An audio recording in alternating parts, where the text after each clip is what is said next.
প্রতিদিন একই ধরনের সবজি খেতে খেতে যখন আর ভালো লাগে না, তখন মাঝে মাঝে মনে হয় একটু ডিফারেন্ট কিছু খেলে ভালো লাগে। আজকে আমি যে রেসিপিটি করব সেটি হয়তো অনেকে খেয়েছেন, আবার অনেকে খাননি।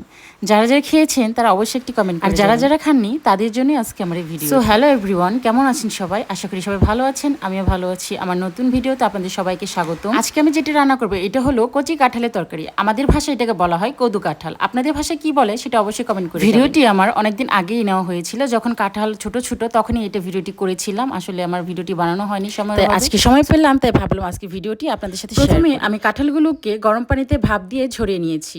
এরপর তেলে কিছু গোটা মশলা দিয়ে দিয়েছি পেঁয়াজ, তারপর দিয়েছি আদা রসুন বাটা, হলুদ গুঁড়ো, মরিচ গুঁড়ো, ধনিয়া গুঁড়ো, সুন্দর একটা স্মেল হওয়ার জন্য দিয়েছি অল্প একটু গরম মশলা গুঁড়ো, লবণ দিয়ে তারপর এটাকে ভালো করে কষিয়ে নিয়েছি। এবার আমি এখানে মুরগির মাংসগুলো দিয়ে দিব। আপনারা চাইলে এটা চিংড়ি মাছ দিয়েও খেতে পারেন, গরুর মাংস বা আপনাদের পছন্দ মতো মাংস দিয়েও খেতে পারেন। মুরগির মাংসটা যখন সিদ্ধ হয়ে যাবে তখন সিদ্ধ করা কাঁঠালগুলো দিয়ে দিতে হবে। কাঁঠালগুলো দেওয়ার পর 10 মিনিটের মতো কষিয়ে তারপর এখানে পরিমাণ মতো পানি দিতে হবে। গাইস, পানি কিন্তু বেশি দেওয়া যাবে না, মাখা মাখা ঝোল রাখতে হবে। পানি দেওয়ার পর 10 থেকে 15 মিনিট ভালো করে জাল করে তারপর স্বাদ মতো লবণ আর একটু জিরে গুঁড়ো দিয়ে তারপর এটা নামিয়ে ফেলতে হবে। গাইস, এই তো হয়ে গেছে আমার কদু কাঁঠালের তরকারি। আমার রেসিপিটি কেমন লাগলো সবাই অবশ্যই কমেন্ট করে জানাবেন, আর যারা যারা খাননি অবশ্যই এটা ট্রাই করে দেখতে পারেন।